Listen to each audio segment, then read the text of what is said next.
पाटन में मराठों और राजपूतों में भीषण युद्ध क्यों हुआ? इस्लाम बेग को उसके राजपूत सहयोगियों से मिलने से रोकने के इरादे से महादजी सिंधिया ने अपने सेनापति गोपाल राय भाऊ और बोयनाईडी के नेतृत्व में एक सेना भेजी। 10 मई की सुबह मराठों ने पाटन में इस्लाम बेग पर हमला किया। राजपूत की सेना में 12,000 राठौर घुड़सवार, जयपुर में 6,000 इस्लाम के अधीन, 4,000 मुगल आलम खेन के अधीन, 2,100 तोपों के साथ 12,000 पैदल सैनिक, 21 तोपों के साथ इस्माइल खान के 40,000 पैदल सैनिक, दिन में भिक्षुक जिन्हें टाइगर और बैटिंग कहा जाता है, 6 तोपों के साथ राजपूत पैदल सैनिक और 4,000 मीना पहाड़ी आदिवासी सैनिक की फ्रांसीसी सेना 10,000 मजबूत थी, जिसमें बाहरी किनारे पर अतिरिक्त मराठा सैनिक थे। डी बेराइंग की अनुपस्थिति पर तोपों में मराठा हमले की अगुवाई की और मराठा पत्तियों में केंद्रित स्थान पर कब्जा कर लिया। मराठा कप्तान अंबाली इंगोल और बालाजी इंगोल ने बाएं और बिग इस्लाम के पूर्व की कमान संभाली, जबकि होल्कर ने दाएं विंग की कमान संभाली। गोपाल भाऊ ने दक्कन घुड़सवार सेना की कमान संभाली, जिसने केंद्र का गठन किया। सेनाएं एक सीधी रेखा में पूर्व पश्चिम दिशा में एक दूसरे के आमने सामने थी।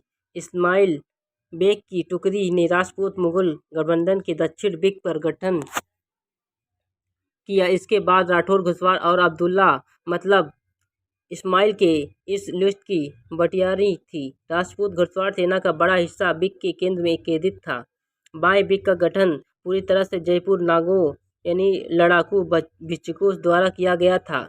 डी ब्रेकिन के अधीन मराठा तोपखाना हल्की संख्या में छोटा था, लेकिन उनके विरोधियों के पास मौजूद तोपखाने से ज़्यादा तेज, सटीक और गतिशील था। पाटन की लड़ाई छटपुट तोपों के रूप में शुरू हुई थी और अपने अंत में पूरी तरह से युद्ध में बदल गई। राजपूत मुगल सेना की कमान बिखरी हुई थी और उनके पास कोई ठोस कार्य योजना नहीं थी।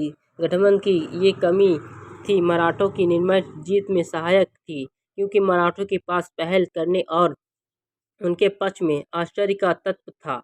युद्ध की शुरुआत में कोई भी पक्ष जल्दबाजी में नहीं था।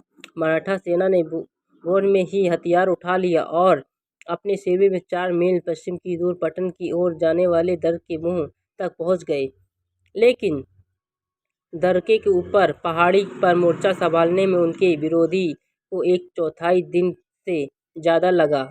हालांकि 6 घंटे तक युद्ध नहीं हुआ। एक एकादशी दिन था, जो हिंदू कैलेंडर में एक शुभ दिन है। दोनों पक्षों के सैनिक धार्मिक उपवास कर रहे थे। इस दौरान गोलाबारी केवल दोनों पक्ष के मुस्लिम सैनिक के बीच हुई। शाम होते ही राजपूत और उनके मुस्लिम सहयोगी अपने अपने शिविर में चले गए। हालांकि मराठा सेना ने दर्रे के मुहाने पर अपनी स्थिति बनाए रखी। हालांकि असली लड़ाई शाम को एक अप्रत्याशित झड़प के कारण हुई थी। मराठा लाइनों के बाएं दिक् के कुछ मराठा पहाड़ियों ने उन पर जानवरों को जब्त करने में कामयाब रहे, जो इस्माइल बेग की टुकड़ी का हिस्सा थे। इससे अनिवार्य रूप से इस्लाम के आदिवासियों के साथ छोटी सी झड़प हुई। जनरल डी बेग ने तब अपनी बंदूक इस्माइल बेग की टुकड़ी पर तान दी। अचंभित होकर मराठा तोपों की जानलेवा साबित हुई। गोपाल भाऊ और डी बेग ने जीत कर अभ्यास करते हुए हत्या करने का प्रयास किया। मराठे दुश्मन के शिविर पर टूट पड़े। मराठा हमले की अचानकता और क्रूरता से हैरान होकर राजपूत प्रतिरोध ने आत्मसमर्पण कर दिया। जयपुर नागों ने रात के लगभग 9 बजे अतः पराजित होने से पहले अपनी स्थिति बनाए रखी। यूपी सत्य और फ्रेंच प्रतिष्ठित मराठों के खिलाफ लड़ते हुए राजपूत राज्यों ने एक एक कर आत्मसमर्पण कर दिया। मराठों ने राजपूतों से अजमेर और मालवा को जीतने में कामयाबी हासिल की। हालांकि जयपुर और जोधपुर अजय रहे, बट पाटन की लड़ाई में बाहरी हस्तक्षेप से आज़ादी का राजपूत उम्मीदों को प्रभावित रूप से खत्म कर दिया।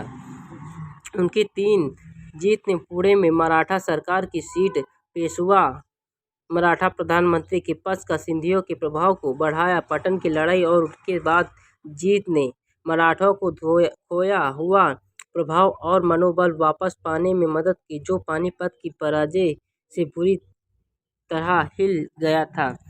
अगर आपको हमारी जानकारी अच्छी लगी हो तो हमारे चैनल सब्सक्राइब करें, कमेंट करें, लाइक करें, शेयर करें, बेल आइकन दबाना ना भूलें।